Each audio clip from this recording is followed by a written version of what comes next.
Pak Anies yang nyapres, Pak Anies yang warawiri ke sana kemari. Pak Ganjar nyapres, Pak Ganjar yang warawiri ke sana kemari. Nah, giliran Gibran nyawapres, Pak Jokowi yang bingung ke sana kemari. Iya, iya itu sangat disayangkan. Pak Prabowo tadi juga sempat di closing statement beliau juga minta maaf pada rivalnya, pada penyelenggara KPU, Bawaslu segala macam. Apakah ini tanda-tanda? Iya, gini, supaya kita asumsinya tidak kemana-mana, kita berpikir positif. Yang saya garis bawahi pertanyaan Mas John yang pertama adalah seolah-olah itu kompakan antara paslon 1 dan 3. Iya. Seolah-olah itu bukan ini. Ya. Jadi gini Mas, Pak Anies tidak berada di Menara Gading, ya kan? Kalau kemarin makanya ada stigma, banyak bicara, banyak retorika, pintar ngomong aja kerjanya nggak ada. Tapi itu kan penilaian masyarakat yang emosional, karena provokasi. Ya. Karena Pak Anies, karena kebetulan didukung oleh Assalamualaikum lur. Yuk take yuk. 3, 2, 1, go.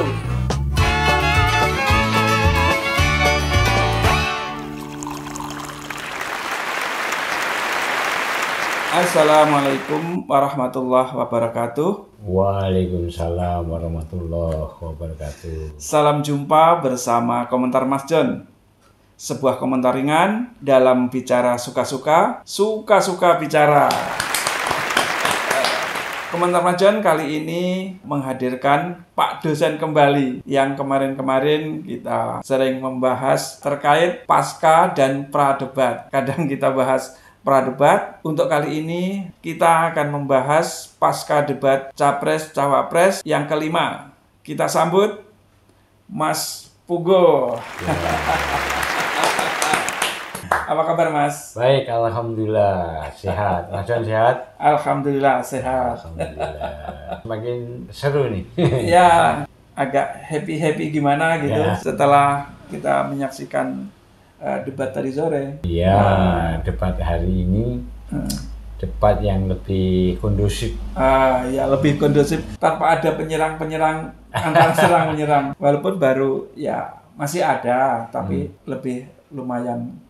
Iya, kalau debat sebenarnya serang-serangan pun nggak apa-apa, tapi ini lebih kondusif, lebih kepada substansi masing-masing, mengacu pada substansi yang diarahkan maupun yang dipertanyakan pada ininya, menjawab substansinya juga lebih nyambung, lebih konstruktif, ya kan? Iya. Komentar Mas John, sebelum kita lanjut, kita kasih tepuk tangan dulu. Ini udah cukup. Iya. Malam ya kita mulai. Ya karena kan kita nunggu nyimak ininya juga, nyimak apa debat tadi seperti apa. Baru kita ngobrol bareng seperti ini gitu Mas. Ya. Kita langsung ke pokok bahasan kali ini ya Mas ya. Karena ini final debat tahun 2024 ini, menurut Mas Pugo perform ketiga capres-cawapres tadi seperti apa? Ini kali ini juga mungkin lepas dari ekspektasi masyarakat. Karena kemarin-kemarin gaduh sejak pasca debat cawapres terakhir kemarin lumayan gaduh. Yang gimmick-gimmick itu. Apalagi dengan kalau kita gunakan istilah yang di luar Pak Lurahnya cawe-cawe. Dan konon katanya menurut pengamat masyarakat biasa maupun intelektual, cawe-cawenya rada kebablasan. Tapi ternyata ini agak keren masing-masing tampil dengan elegan baik Pak Prabowo, Mas Anies, Mas Ganjar on track pada panggilan jiwa mereka untuk mengurus negara. Bagaimana tidak kebablasan Mas? Ya ini terus terang aja komentar-komentar di luar sana banyak yang ngomong bahwa Pak Anies yang nyapres, Pak Anies yang warawiri ke sana kemari. Pak Ganjar nyapres, Pak Ganjar yang warawiri ke sana kemari. Nah giliran Gibran nyawapres, Pak Jokowi yang bingung ke sana kemari. Iya, itu sangat disayangkan sebenarnya. Memang semua menyayangkan. Kalau kita berpikir secara rasional, punya kesehatan di dalam berpikir, ya itu sangat disayangkan. Nggak elok lah. Apalagi kalau kontestasi kenegaraan, suksesi kepemerintahan, itu kan bukan Indonesia saja Mas yang menyaksikan, yang nonton, yang mengamati, bukan orang seluruh dunia. Ya makanya ada benar juga istilah apa kata dunia. Ya mohon maaf, ini memang kenyataannya seperti itu. Kalau kita tidak boleh kritis terhadap hal itu, nah kita juga bermasalah berarti negara kita. Jadi istilahnya cawe-cawe istana itu malah justru mendowngrade elektabilitasnya Pak Prabowo. Dan itu sangat disayangkan. Nasib sial mungkin barangkali Pak Prabowo. Mohon maaf ya kan. Mungkin ini kali apa kata Gus Dur saat itu, orang Indonesia itu yang paling legowo adalah Pak Prabowo. Nah, apakah legowonya itu legowo gagal terus, tapi kali ini juga mungkin seandainya kali ini gagal lagi, itu juga legowo karena gagal. Tapi menurut saya seandainya wakilnya yang dipilih bukan Gibran, ya mungkin agak lebih baik lah. Agak lebih baik. Iya, bisa jadi Mas. Ya legowo itu kan juga bukan suatu hal yang menepis sesuatu yang rasional, pertimbangan sehat gitu loh. Kita boleh legowo. Tapi kalau legowo itu kebablasan parah juga. Ada dalam kisah pewayangan. Bali Sigolo-golo, para Pandowo dijebak oleh Sengkuni dan kroninya. Mereka menjebak ke Istana Lilin kan. Bali Sigolo-golo itu yang dibakar itu. Untung ya berkat Yang Maha Kuasa mereka selamat. Karena kalah dadu. Kalah judi. Legowo. Itu kan legowo yang mencelakakan. Artinya kita tetap harus waspada, harus menimbang segala sesuatu ini. Saya kira bukan hanya untuk Pak Prabowo, untuk kita semua. Kita harus belajar bahwa ya filsafah bangsa kita ini kaya raya dan penuh ajaran, dan tidak semua yang baik itu akan menjadi baik ketika tidak ditempatkan pada proporsinya. Ya dah? Kok kita jadi cerita wayang ini Mas. Mas Pugo, dari sudut pandang Mas Pugo soal penampilan ketiga paslon itu. Ya tadi yang pertama kan Pak Prabowo ya. Prabowo menyampaikan pidato dengan bagus, konsepnya juga runtut. Meskipun memang Pak Prabowo ini secara oratorial kalau dibanding dengan Mas Anies dan Mas Ganjar, agak punya grit yang di bawah. Artinya gini, Pak Prabowo masih terbata-bata, suka melompat. Bukan berarti beliau tidak paham substansi. Mungkin orang mikir Pak Prabowo pun apalan, tapi beda. Apalan dengan yang ono itu beda. Yang ono ya. Beda. Beliau logikanya tetap berkembang, ya kan? Pemahaman pada substansi yang ingin disampaikan, tetap ada hal yang memang beliau juga menghayati, memahami. Hanya memang mungkin ya capek atau apa ya, kan harus keliling kemana-mana kampanye ini, terus terus juga menghadapi sentimen negatif dari netizen. Itu hal yang wajar kalau beliau agak kan terkesan capek, belakangan kan memang kesehatan beliau tuh udah diketahui masyarakat ya. Kemarin viral video beliau, kita sebagai ini ya khawatir juga. Bahkan yang saya salahkan itu orang-orang dekat beliau, kenapa nggak ngingetin gitu. Kalau memang dia sayang sama pemimpinnya, meskipun pemimpin dalam hal ini pemimpin koalisi, mestinya mereka juga waspada, jangan sampai akhirnya malah dibombong untuk emosional. Kalau ini mungkin udah mulai ada kesadaran dari tim ses juga ke Pak Prabowo sendiri, wah ini nggak worth it kalau bersikap seperti kemarin-kemarin, dan beliau sekarang ini gentle, mengutarakan dengan baik, dan bahkan di beberapa session dia ketika kebenaran disampaikan oleh rivalnya, berdasarkan logika kebenaran yang beliau yakini, beliau gentle, satria, mengakui beberapa kali kan. Iya, tadi sempat memuji Pak Anies juga. Iya, ke Pak Ganjar juga, bahwa keduanya pendapat. Nah, dan itu tidak terjadi pada era ini aja, pada pemilu-pemilu dulu kan Pak Prabowo ketika ada kebenaran yang memang sepaham, beliau akui. Dan itu sikap satria. Tadi juga sempat ini, di closing statement beliau, Pak Prabowo artinya, itu juga minta maaf pada rivalnya, pada penyelenggara KPU, Bawaslu segala macam. Itu tadi saya sempat kaget, ini kok minta maaf? Ini apakah ini tanda-tanda?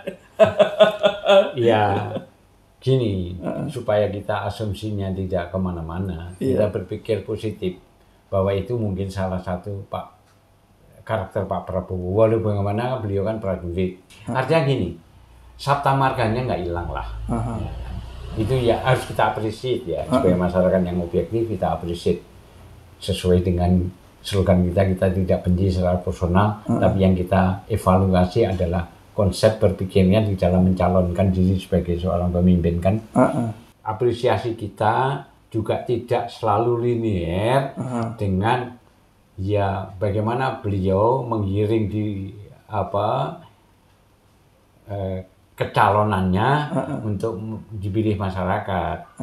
Itu tidak harus dikaitkan secara linear, tapi kita sebagai orang yang melihat secara objektif, secara jernih pikiran, ya ada yang kita apresiasi, tetap kita apresiasi.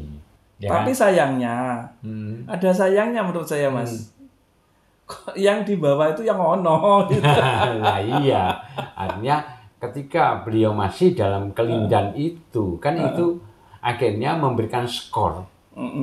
Bagaimana beliau tampil untuk membujuk masyarakat agar memilih beliau dan Ono itu menjadi paslon kan. Iya. Nah itu saya kira tidak harus langsung linear Mas. Iya, iya. Ngerti ya maksud saya? Iya, paham. Saya kira netizen atau pemerintah juga paham. Artinya kita mau ngapresiasi Pak Prabowo dengan cara jujur dan itu lebih mengedukasi. Iya.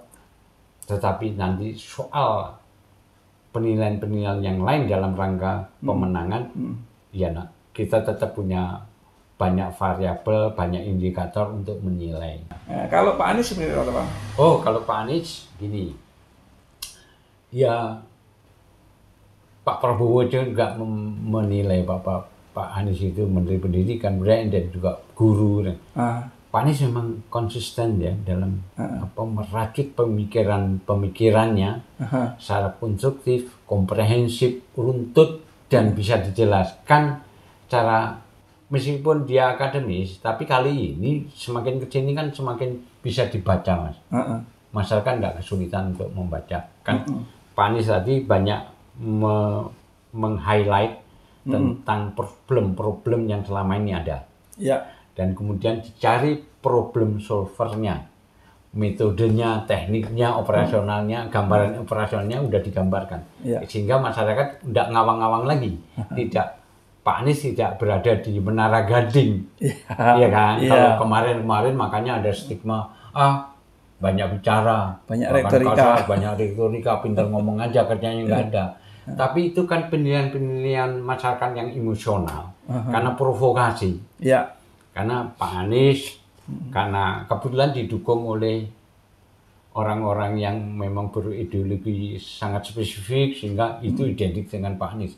Kendati pun Pak Anies mencoba membuktikan itu tidak, tetap orang yang namanya sudah tertanam emosi resisten, menolak, ya ada aja, nggak percaya.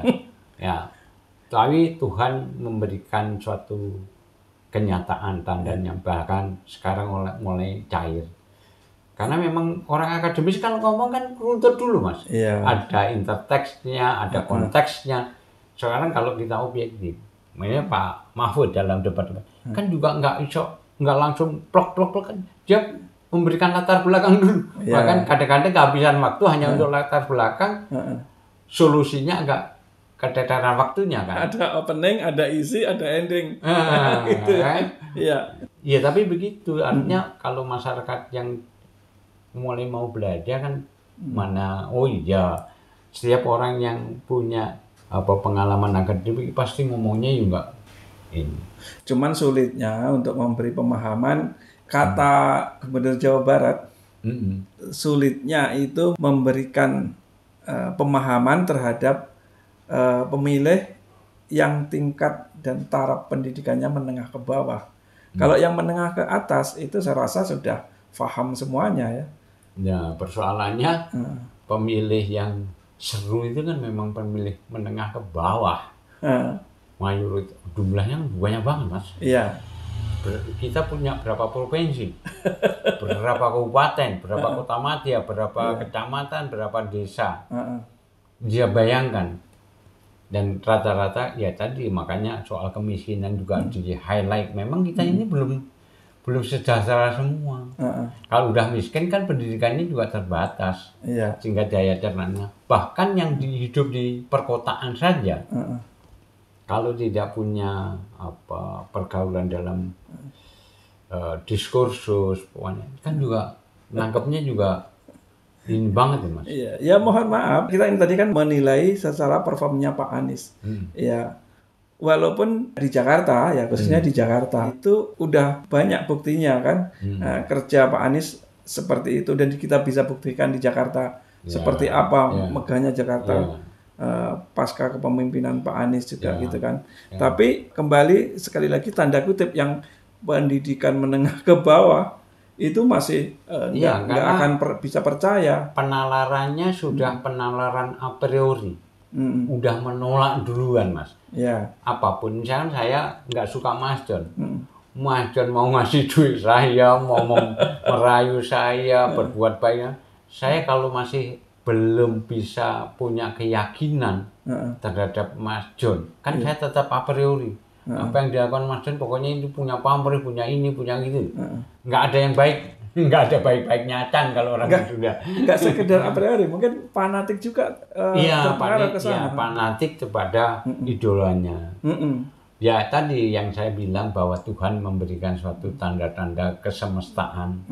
Segala sesuatu kan Tuhan tuh membolak-balikkan tangannya, itu kan sangat gampang banget. Jangan mereka yang sekarang dipuja-puja dalam waktu sekian hari, pada lari, pada mencaci maki. Bahkan yang para pendukung salah satu paslon itu juga ada yang sudah menerangkan, jangan sampai Anda dapat bingkisan, ya memang saat itu 50 kg beras atau 500.000 uang misalkan. Cuman saat itu, dan itu buat hidup. Kalau di kota besar nggak sampai 1 bulan. Ya kalau mau di desa mungkin bisa 2 bulan ya mungkin. Tapi kan mereka nggak mikir. Ya saya nggak bilang dibohongin. Kita 50 kg beras akan dibandingkan dengan nasib 5 tahun gitu. Nah, itu dia.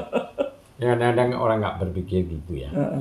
Hal yang buruk pun tetap aja malah ditutup-tutupin. Kemarin-kemarin kan begitu, Mas. Kita itu sampai bingung. Kita mau memberikan suatu argumentasi dari sudut mana. Serasional kita udah memberikan, tetap aja mereka punya argumentasi untuk membenarkan. Jadi, pembenaran itu logika pendek. Kalau menurut saya dimensi pemaknaannya masih kurang dalam.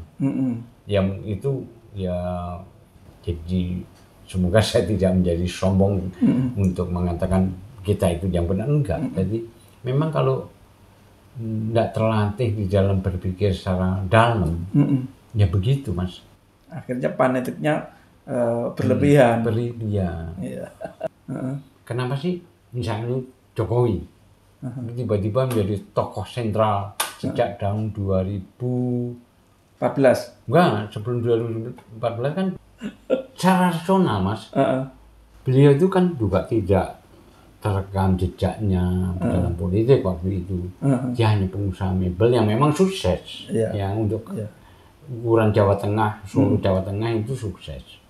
Tapi juga belum populer kan. Tiba-tiba jadi wali kota, terus dapat reward.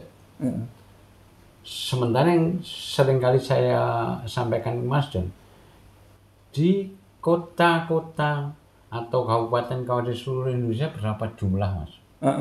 Mereka juga wali kota itu bekerja. Kan dulu ada Adipura zaman Pak Adi.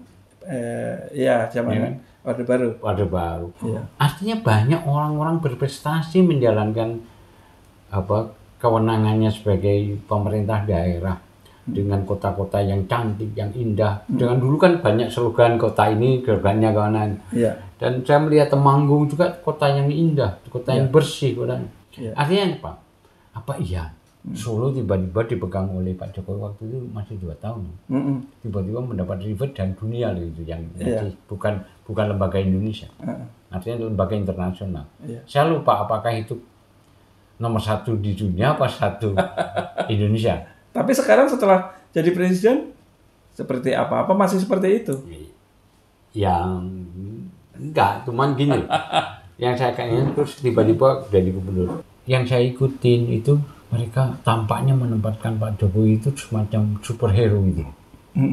Yang saya sendiri nggak tahu, saya bukan merasa sok pintar sok apa, tapi feeling saya enggak lah, mereka itu nggak tepat nih. Wah, beliau siapa gitu. Kok tiba-tiba iya ada mitos, ada Ratu Adil, Satrio Piningit dan sebagainya. Tapi saya menolak Mas, tetap aja bukan. Apalagi beliau tiba-tiba wali kota belum tuntas, jadi gubernur belum tuntas presiden katanya nggak mikir. Akhirnya mikir juga dia, enak jadi presiden. Dan ini diulangin lagi. Anaknya 2 tahun jadi. Ya memang itulah manusia itu memang selalu terbawa oleh tabiat glorifikasi. Glorifikasi itu memulihkan diri, termasuk salah satu karakter narsisme, Mas. Mengagungkan diri sendiri. Kalau ada kawan bilang itu glorifikasi itu batasnya hanya langit. Ya kan? Iya. Ya nggak salah juga dulu kalau ada misalkan yang menyebut Fir'aun. Wah, orang menyebut Fir'aun yang menghujat ini bukan orang yang bersangkutan tapi malah para ini. Ya saya rasa kita memang masyarakat harus sadar bahwa segala sesuatu itu harus dipertimbangkan secara holistik. Makanya dulu ada sesepuh kita, bukan hanya Pak Harto. Sesepuh kita, ojo gumunan. Ya kan? Ojo gumunan, ojo tumeh ya, ojo gumunan, ojo kagetan dan sebagainya. Nah, masyarakat waktu itu memang seolah rindu dengan demokrasi, rindu dengan keadilan dan kemakmuran, tokoh yang sederhana, ya kan? Sehingga itulah yang jadi ini kan. Nah, ternyata ketika ternyata begini, bahkan lebih parah. Oke, Mas, gini, tadi Mas Puguh sebut Temanggung, ya kan? Sebut Temanggung itu kan wilayahnya Pak Ganjar. Ini tadi udah Pak Prabowo, udah Pak Anies, bahkan agak melebar ke Pak Jokowi. Sekarang kalau Pak Ganjar gimana? Pak Ganjar bagus. Tadi ya kalau sejak menjadi kontestan di Pilpres kali ini Pak Ganjar yang dulunya masih banyak stigma, banyak ini, elektoralnya bagus Mas. Konsepnya juga terukur, konstruktif ya. Ide-idenya juga segar, dan mereka bertiga sebenarnya pada debat kali ini kan agak similar, agak mirip-mirip. Perbedaannya nggak terlalu signifikan, saling melengkapi, saling memberikan tambahan. Ya ada yang berusaha mempertajam, tapi tetap signifikansinya similar lah, hampir sama. Nah, Pak Ganjar taktis juga dalam menyampaikannya juga nggak berbelit-belit, agak sesuai dengan filosofi Mas Ganjar sendiri kan. Nah, ada beberapa sesi beliau leading, ya kan. Ya kalau menurut saya ya. Ya, tadi di sesi pertama memang kelihatan beliaunya leading. Tapi untuk secara keseluruhan ya memang kita harus akui. Kalau misalkan sebut saja Mas Anies tadi Mas Anies lebih komprehensif,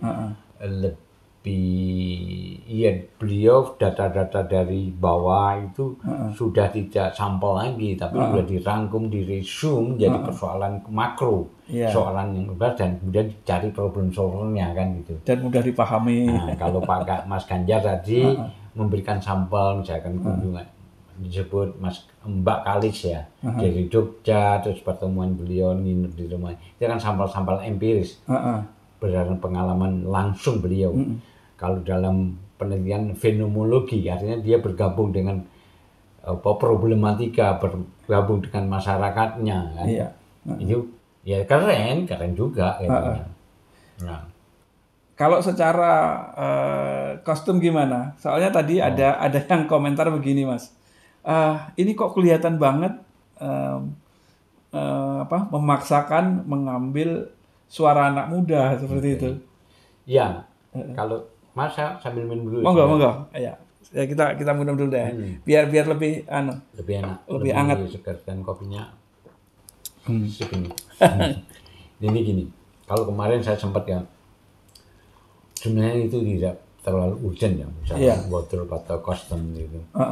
Tetapi memang di dalam rangka debat ini kan tidak hanya diskursus untuk mencari kepastian siapa yang unggul untuk dijadikan pantas jadi pemimpin, tapi juga sebuah entertain bagi masyarakat. Karena pesta rakyat, pesta yang gembira. Untuk perform. Dilihat di dunia, itu kan salah satu masyarakat entertain gitu. juga kan, menjadi tontonan juga mau nggak mau. Betul. Sehingga ada perform yang harus di-create untuk menarik perhatian. Untuk menarik itu sah. Artinya kalau tadi Mas Dan, apakah ini diduga untuk meraih kaum muda? Iya, boleh jadi iya. Dan itu sah. Cuma menurut saya kalau itu terus menjadi brand itu dari debat ke debat hanya itu jadi enggak gimana gitu ya. Tapi menurut saya memang dari awal beliau tampil secara wardrobe itu anak muda banget, Mas. Iya, karena memang milenial itu memang yang pemegang tongkat estafet di masa depan.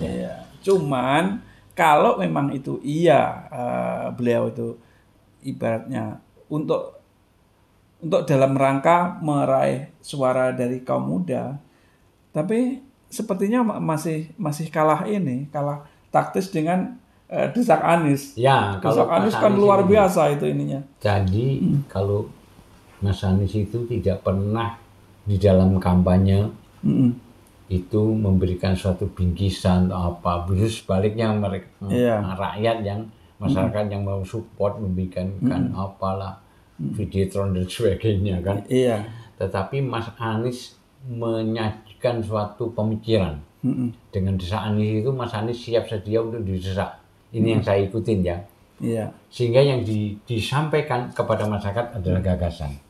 Tidak perlu persuasi apapun, tapi persuasi attitude, persuasi kedekatan.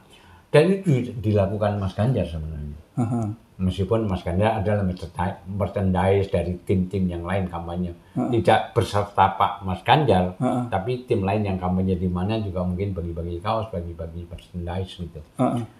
Nah, terkait dengan tadi meraih masyarakat, simpati masyarakat. Satu sisi yang saya unggulkan pada Mas Anies, Mas Anies sejak awal kan tetap perform bahwa dia leader. Dia harus punya karisma. Dia harus punya perform bahwa ini diikuti oleh masyarakat seluruh Indonesia, seluruh dunia bahkan dilihat oleh seluruh dunia. Kan protokoler resmi seperti itu kalau di negara internasional atau di kancah internasional kan sekredit banget, Mas. Nggak ada. Terlihat pakai jas, pakai resmi. Jarang, rata-rata pakai jas, ya kan? Ada menunjukkan karisma, menunjukkan bahwa kredibilitas, kewibawaan. Saya pemimpin, saya presiden, saya yang akan membawa nasib bangsa. Itu tetap perlu. Jadi menurut Mas Puguh lebih tepat secara kostum lebih tepat di Pak Anies ya? Kan masyarakat kan gini, kita ini makhluk yang empirisnya itu secara indrawi, Mas. Ya kan? Kita melihat visual. Visual itulah yang mengirim sinyal kepada pemikiran dan jiwa kita untuk menilai sesuatu. Ya kan? Nah, kalau visualnya itu sudah mengirim satu sinyal yang positif, kan pengaruhnya positif. Iya kan? Nah, jadi perform ini bukan mau mengunggulkan satu sama lain, tetapi Masyarakat Mas Anies agak lebih maju dalam hal ini. Nggak peduli misalkan nanti nggak disukai anak ini. Supaya disukai anak ini bukan persoalan lifestyle, bukan soal gaya kan, soal ini, tetapi gagasan, visi misi kita ini apa sebenarnya. Kan kita menyangkut bangsa dan negara yang akan dikerjakan nanti, itu sektor budaya lah kalau misalkan lifestyle dan sebagainya. Ya kan? Artinya kalau kita dihadapkan pada persoalan negara dan bangsa, kan yang lebih penting adalah gagasan, ide kan, pemikiran, daripada hal yang lain. Bukan berarti Mas Ganjar kering ide, tadi kan sudah saya sebut, beliau juga kan tadi yang kita elaborasi ada soal pakaian kan, soal bukan berarti tampilan pakai bajunya. Jadi kalau itu secukupnya aja oke lah, worth it. Tapi kalau terus-menerus itu ya justru nggak benar. Ya, tapi menurut saya memang itu nggak nomor satu. Yang penting gagasan. Tapi menurut saya, menurut saya secara tampilan Paslon 2 memang ya mohon maaf kok selalu begitu-begitu aja ya. Sederhana banget ya. Kenapa? Apa itu menggambarkan bahwa beliau itu calon pemimpin yang sederhana, yang merakyat, untuk akar rumput, dan bahkan partai pendukungnya pun juga partainya wong cilik. Apa karena itu atau seperti apa menurut sudut pandang Mas Pugo? Seseorang yang tampil di tengah publik dan tampilannya dalam rangka menyajikan proposal, ya kan, bahwa dia punya gagasan yang bisa akan diyakini oleh pengikutnya atau pemilihnya. Ya segala konsep ide juga divisualkan, Mas. Gagasan kerakyatan, gagasan sederhana, itu semiotikanya itu. Dan bisa jadi Pak Prabowo memang untuk menunjukkan saya merakyat, saya sederhana, saya nggak neko-neko. Itu bisa jadi seperti itu. Tapi ya masa iya sih pemimpin selalu itu dia. Penampilannya kayak Pak Lurah, Pak Jogoboyo. Makanya. Ya kan, mohon maaf ini kan juga perlu diartikan. Sederhana boleh. Saya pun juga orang yang sederhana, tapi sekali-sekali bergaya sesuai dengan positioning kita kan boleh. Bukan persoalan demografis, sosial kelas ya. Tetapi juga persoalan tadi Mas, pergaulan bangsa-bangsa itu loh. Masa tentang misalkan Anda punya presiden sarungan terus, ya kan enggak? Ya kalau Pak Afandi sarungan di mana-mana pun bisa, itu beda kan. Seniman. Ini pemimpin negara, pemimpin sebuah negara yang besar, Indonesia. Tapi juga sebaliknya demi seolah-olah cinta budaya, terus berpakaian kayak raja zaman dulu, kan kayak ketoprak jadi. Atau gaduh-gaduh. Sadis ya lama-lama kita ini. Sekarang ya gini deh, agak ramai dibicarakan di masyarakat terkait soal bansos. Paslon 1 dan paslon 3 itu kayak harmonis banget ngobrolnya. Jadi paslon 1 jadi penyerang, paslon 2 jadi gelandang, dan sebaliknya paslon 2 penyerang, paslon 1 gelandang. Itu apakah itu memang sudah jadi trik dan anunya mereka udah di luar sudah ada janji-janji atau seperti apa atau gimana ya?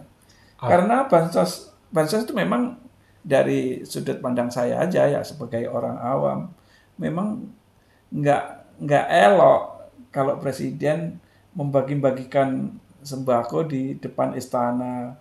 Kayak seperti jualan takjil Ramadan gitu loh. Itu kan mendowngrade harga diri kita sendiri gitu loh. Iya, artinya pencitraannya maksudnya bagus, jadi sebaliknya kan. Iya, malah blunder gitu loh.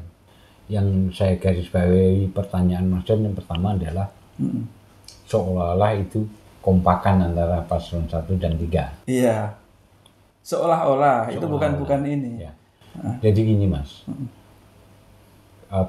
perguliran dinamika kontestasi ini dengan berbagai tahapan-tahapan kampanye, tahapan debat karena kan terus respon publik yang sedemikian responsif yang sekarang ini karena kita sudah pakai gadget, pakai media sosial kan tidak seperti dulu. Iya. Sekarang segala sesuatu yang kita omongkan mau viral menjadi suatu ledakan respon dari masyarakat. Nah, masing-masing paslon pasti mengamati itu Mas. Punya tim analisis bagaimana perkara ini. Antisipasi ya? Iya, artinya gini, perkembangan ini, apalagi isu putaran 1, putaran 2, kan mereka harus berhitung itu. Nah, ibarat catur harus berkalkulasi kan. Iya, antisipasi. Makanya mungkin bukan berarti itu janjian itu enggak, tapi antisipasi seperti itu loh. Sehingga nanti ya supaya ya mencapai targetnya masing-masing kan. Pertama, ini yang penting kalau putaran 1 diselesaikan oleh misalkan Mas Anies atau Mas Ganjar atau Pak Prabowo kan nggak masalah bagi mereka. Tapi kan masing-masing Pak Prabowo, Mas Ganjar, Mas Anies kan nggak mungkin pengen kalah dalam putaran 1. Ya. Yang diinginkan putaran 1 menang. Bahkan kalau paslon 2 itu udah yakin pendukungnya paslon 2 udah menggembar-gemborkan bahwa itu kan pasti menang Pak. Itu kan juga suatu taktis juga. Bukan berarti memang dia bisa meyakinkan. Kan kita boleh ikhtiar. Budidayane manungsa winates ing pesti. Artinya segala upaya manusia, ikhtiar manusia kan batasnya pada takdir. Takdir Allah. Iya kan? Mereka boleh mengklaim surveinya gini, tapi mau benar-benar yakin memastikan enggak. Yeah. Di balik keyakinan secara publik disampaikan, declare, tetap mereka masih ntar kalau kalah bisa. Nah, mereka melakukan satu barikade tertentu, ngatur strategi bayangan, kan ada plan B, plan C itu pasti. Ya, akhirnya antisipasi seperti itu. Iya.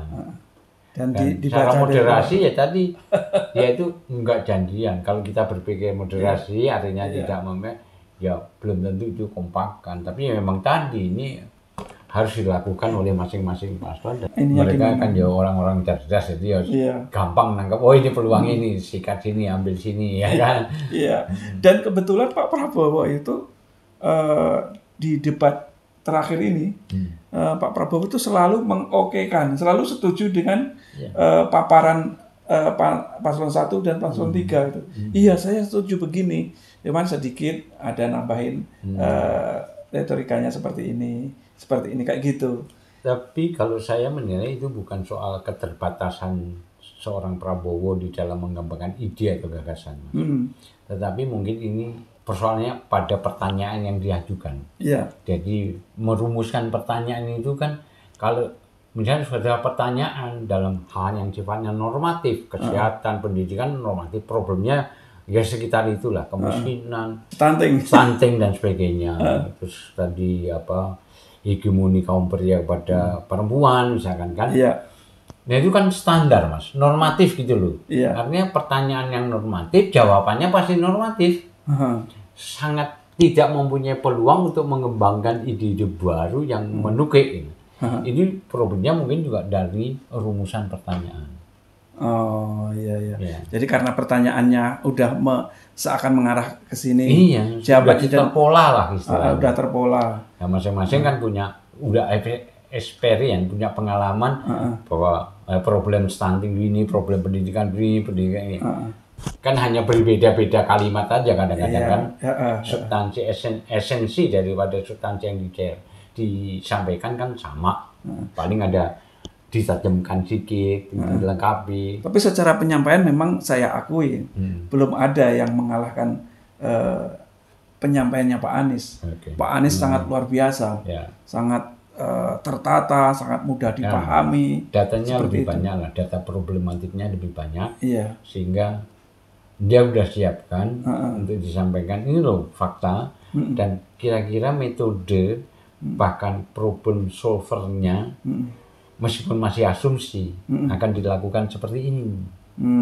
Itu kan, ya memang proposal kan begitu, ya kan.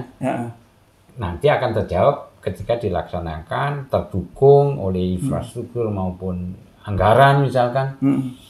Nah, itu kan apa ya, terus dampaknya suatu kebijakan dilakukan seperti apa, itu kan terukur nanti Mas. Kalau memang sudah dijalankan, semuanya kan boleh dibilang kita berandai-andai semua kan gitu. Tapi kan andai-andai itu kan terukur atau tidak, itulah gunanya ilmu pengetahuan kan. Dan itu akan kita buktikan nanti di tanggal 14. Apa namanya, visi misi mereka mana yang lebih nyampe ke masyarakat. Tentunya pasti di masyarakat akan siapa yang menang berarti visi misinya udah di ini masyarakat. Tapi belum tentu visi misi yang udah dipahami dan diterima oleh masyarakat itu belum tentu yang terbaik sebenarnya ya Mas ya. Jadi gimana menurut Mas Pugo itu? Ya nanti kalau masyarakat akademis, para guru besar, para pakar itu kan masih bisa ngukur lah masing-masing, misalkan bidang pendidikan pakarnya siapa, metode mana yang paling, konsep mana yang paling rasional, realistis dan sebagainya. Ini kalau orang awam kan gelondongannya, butuhnya gini, gelondongannya. Nah ini yang memang perlu. Ya tapi ini sudah mendekati hari tanggal 14 ya. Ya udah dekat. Jadi memang moga-moga di dalam masing-masing paslon itu dalam kampanyenya melakukan penjelasan itu lebih bisa dipahami. Tapi bukan stimulan dalam arti memberikan suatu suplai artifisial yang tadi ya Mas Dian juga ingin tanyakan kan tentang bansos, tentang itu. Itu kan kalau istilah kita dulu serangan fajar. Penjelasan tadi kalau Pak Anies kan desa Anies. Kalau Mas Ganjar tadi juga mendatangi berbagai masyarakat, komponen masyarakat. Bahkan nginep di tempat masyarakat melakukan upaya-upaya fenomenologis ya kan. Nah, itu lebih menjanjikan sebenarnya. Artinya lebih efektif. Dalam arti gini, efektif dalam kriteria idealisme ya. Tapi kalau targetnya pengen suara banyak, mungkin yang bansos itu yang efektif. Dan ini kan celaka. Inilah yang digelisahkan oleh para intelektual, para mahasiswa, masyarakat yang common sense-nya terjaga ya kan. Bagi yang sudah sadar itu adalah pembodohan. Bagi yang sudah sadar. Tapi yang belum sadar kan, itu kan aku dapat, yang penting makan, kan gitu. Kan makan dalam ada sebaliknya Mas. Aku dikasih 50 kilo. Ntar kalau jamurannya, saya berapa sih makannya? Emang kita mau makan 50 kilo dalam 5 tahun? Enggak, bukan. 50 kilo. Misalkan diberikan sekalian. Dah. Itu akan habis berapa bulan, ntar keburu jamur. Yang saya butuhkan kan misalkan sebulan itu 5 kilo atau 10 kilo. Nah, artinya, dan itu nanti dikasih lagi, nanti kasih lagi kayak gitu. Karena sistemik ini. Nah, pengadaan bansos sembako itu kan ketika negara terjadi emergensi, situasi yang darurat. Kalau normal ngapain nih? Nggak bakalan tembus, nggak bakalan mempengaruhi, nggak bakalan penetrasi gitu loh. Artinya justru malah mengedukasi atau memberikan pendidikan yang buruk, dan sebagainya. Kalau emergensi, Anda kebanjiran, ada apa, sumbang beras, sumbang apa, oke lah ya. Itu memang itu anggarannya dari APBN untuk itu, untuk bencana-bencana, untuk masyarakat yang kemiskinan, panen gagal dan sebagainya. Itu memang bansos BLT sekali kan perlu. Dan itu sudah dianggarkan sebagai laporannya Bu Sri Mulyani kan. Tapi kalau bansos untuk serangan fajar gimana? Ini kan saat ini udah banyak masyarakat di luar sana udah pada nyebut ini, wah ini gila-gilaan ini serangan fajar. Iya. Makanya yang pendukung-pendukungnya Ono tuh itu udah yakin aja gitu loh. Jadi ekspresi politik seperti itu kan sebenarnya melanggar etika konstitusional, Mas. Iya toh? Apalagi itu pakai apa tadi Mas John bilang karungnya ada tulisan partai, ada gambar paslon. Sementara itu anggarannya belum diketahui dari mana itu. Punya APBN yang jelas. Karena Bu Sri Mulyani kan itu bansos sudah direncanakan dan itu dari bahkan ya kasusnya juga menjadi lebih pelik ketika nama Mensos tuh Rahma itu juga disinggung-singgung ya. Artinya memang ada persinggungan, ada irisan dengan bansos dari negara kan. Iya. Dan itu makanya itu tidak elok. Ya kan secara konstitusional ini mencederai demokrasi dan semua orang yang punya common sense itu menolak itu. Nah, tapi masyarakat awam kita kan nggak tahu itu baik itu berbudi bawa leksono angin ganjar saben dino. Berbudi itu amber, budi itu baik, sesuatu yang baik kan. Bawa leksono itu melaksanakan. Ya kan? Angin ganjar saben dino artinya memberikan bingkisan, hadiah, setiap hari, ganjaran setiap hari. Itu kan nggak mendidik.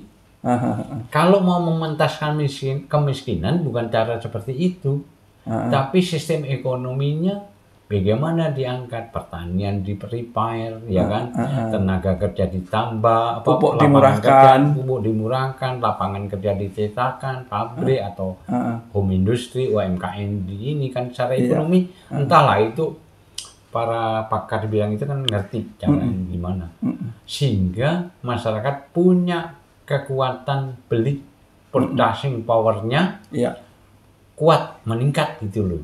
Purchasing powernya itu daya beli kan. Nah kalau sekarang itu udah nggak daya beli nggak ada, semua barang impor, harga-harga mahal, harga-harga di toko supermarket apalagi mart-mart itu nggak ada yang kontrol. Hari ini sekian, besok naik lagi, kadang turun, siapa yang kontrol? Karena nggak ada YLKI. Secara terang-terangan matilah kau. Untuk masyarakat. Jadi, makanya ini salah satu orang terbaik mungkin ya jadi sial bisa jadi gagal gara-gara hal seperti itu. Nah, terlepas dari itu Mas, ya kemarin ada isu-isu soal kesehatan Pak Prabowo, ya kan? Isu-isu itu sangat santer kita dengar di media sosial ini. Entah itu trik, entah itu apa, tapi itu sangat santer di media sosial. Kemarin kita dengar Pak Prabowo sedang sakit, Pak Prabowo masuk rumah sakit. Bahkan memang kita lihat akhir-akhir ini secara wajah pun kayak blank, pandangan kosong, kayak lelah seperti itu. Apakah itu benar-benar sakit atau hanya ini aja ya meraih simpati? Itu loh calon pemimpin saya sampai mati-matian seperti itu. Ya, kalau dalam bahasa komunikasi kan bahasa tubuh, ekspresi mimik wajah, tatapan mata. Jadi kalau dalam kesenian itu seni rupa Pak Sudoyono ya, itu ada statement beliau, lukisan itu jiwa ketok. Nah, lukisan manusia tidak hanya pada kanvasan, tapi gerak tubuh kita, ekspresi kita, ucapan kita, itu kan juga lukisan. Artinya ekspresi kita itu jiwa ketok. Nah, orang yang pintar bisa menyembunyikan jiwa itu, ya kan, yang tadinya sedih bisa jadi kelihatan gembira. Tetapi ada hal yang gestur ekspresi, apalagi tatapan mata, Mas. Itu sorot mata itu nggak bisa bohong. Kelelahan yang misalkan melalui dramaturgi, ya anatomi dramaturgi bersandiwara, tetap, Mas, kalau namanya terganggu di dalam fisik organ jiwanya, ya jiwa itu dampak sebenarnya, dampak kelelahan, dan jangan lelah itu juga mentalnya kan down juga kan. Nah, artinya ingin saya sampaikan bahwa kalau ini bukan suatu hal yang disengaja atau terlalu sadis kalau kita menganalisa seperti itu. Iya. Tapi itu memang Pak Prabowo dalam kondisi yang sudah kurang fit. Sorot matanya memang. Ini kan di dalam debat kan juga enggak. Meskipun debatnya lebih tertata, lebih segar, lebih kondusif, ya kan, lebih kalem beliau. Tapi tetap sorot lelah itu beliau ada. Iya, saat kampanye juga ketika beliau turun dari panggung itu sampai kejeglok gitu loh. Jatuh. Masya Allah, ini sayang banget gitu loh. Orang tua sampai berjuang seperti itu, tapi ya gimana lagi? Udah pilihannya beliau membawa Seono, ya gimana? Dan Seono itu memang ya, kalau bahasa saya tegasnya ya udahlah, Mas, jenengan harus berhenti, jangan mengglorifikasi diri, nggak baik bagi diri sendiri maupun masyarakat, bahkan keluarga. Ayolah, udah sepuh ini kan, saya ini kan juga seusia beliau, ayolah kita menikmati hidup dengan bersyukur, dengan bermunajat kepada Allah, tetap berbakti, benahi hal yang di sekitar kita saja, tetap kita berbakti kok. Berbakti kan tidak harus berstatus presiden atau apa gitu kan. Dan yang kaget juga tadi ini Pak, Mas, di debat 1 sampai 4 itu saya nggak melihat sosok Dr. Terawan. Saya nggak melihat. Tapi tadi tadi terlihat Dr. Terawan ada di timnya Pak Prabowo. Oh, jangan-jangan memang itu capek, memang itu sedang tidak fit gitu. Kan itu bagi yang nyadar bahwa kepemimpinan ini tidak hanya untuk sebulan 2 bulan, tapi 5 tahun gitu loh. Kan mengkhawatirkan, Mas. Tapi kalau jiwa seorang patriot, hal seperti ini ya nggak harus dihentikan secara mendadak, Mas. Ya biarin beliau berjuang sampai titik darah penghabisan. Itu cara spiritual, secara tadi ukuran kadrat ya bagus, ya kan. Anoman aja udah tua bangetan masih sampai zaman Kediri. Bismo yang sudah sepuh, yang mestinya ini, tapi karena negara yang diacak-acak dia harus tampil, ya kan. Jadi tadi debat tadi yang menurut Mas Pugo leading yang siapa tuh, Mas? Ya terus terang ya tadi. Kalau substansi pembicaraan kan hampir sama, Mas. Tadi yang sama similar. Secara metode itu terekspresikan, ada tunjangan internet dan sebagainya. Yang hampir sama dengan Mas Anies konsepnya, tapi Mas Ganjar ada sesuatu yang bertemu dan sebagainya. Nah, kalau proses itu kan juga membutuhkan satu infrastruktur dan bagaimana itu akan bisa disiasati. Itu yang agak semua idealisme baik dari Mas Anies, Mas Ganjar. Makanya tadi saya juga bagaimana itu bisa terpenuhi pada praktek di lapangan nanti ketika mereka, salah satu di antara mereka adalah sebagai pemimpin. Kontrol kan suatu pemimpin itu juga ada manajemen itu sampai monitoring dan sebagainya kan. Bagaimana operasi daripada kebijakan itu bisa divita kompli oleh hukum sehingga tidak terjadi pelanggaran. Itu yang harus tadi ada hal yang lemah di situ, tapi di tempat lain misalnya Mas Anies ada, dan kelebihan Mas Anies kalau dari versi saya selain substansial perform. penampilan. Yang Lebih jadi oke kelihatan punya. presiden itu kok beliau. Mas Ganjar, tapi sama sayangnya kan sudah selesai ini debat ini. Udah nggak ada tampilan-tampilan. Kampanye juga Jadi selesai. kampanye masih nanti ya? tanggal 10 masih ada kampanye besar-besaran. Justru Mas Anies ada di JIS, Pak Prabowo ada di GBK, Pak Ganjar ada di mana gitu, kurang ini. Tapi semuanya kayaknya terfokus di Jakarta, tiga-tiganya itu. Ya. Jadi untuk menuju tanggal 14 Februari ini, mungkin Mas Pugo sebagai closing statement, apa yang ingin disampaikan pada sahabat Komentar Mas John? Ya, baik para pemirsa Komentar Mas John, sekali lagi saya hanya titip bahwa pemilu adalah pesta kita semua, harapan kita semua untuk menuju Indonesia mencapai kebudayaan berbangsa dan bernegara, peradaban politik yang lebih maju dan lebih maju, demokratis, meminimalisir pelanggaran terutama pelanggaran konstitusi, pelanggaran terhadap moral Pancasila dan Undang-Undang Dasar 45. Karena itu sebagai kitab bagaimana kita mencapai tujuan dan kemudian diatur dalam batang tubuh Undang-Undang Dasar itu jangan sampai lagi terkotak-katik hanya untuk kepentingan kelompok elit tertentu, tetapi itu untuk kepentingan bangsa kita semua, sehingga kita menjadi bangsa yang beradab. Dalam bahasa Islamnya adalah batadun, thayyibatun, warafun ghafur, ya kan? Pokoknya negara yang diridhoi, diberkahi, diampuni, dan diberi rahmat yang terus-menerus oleh Yang Maha Kuasa.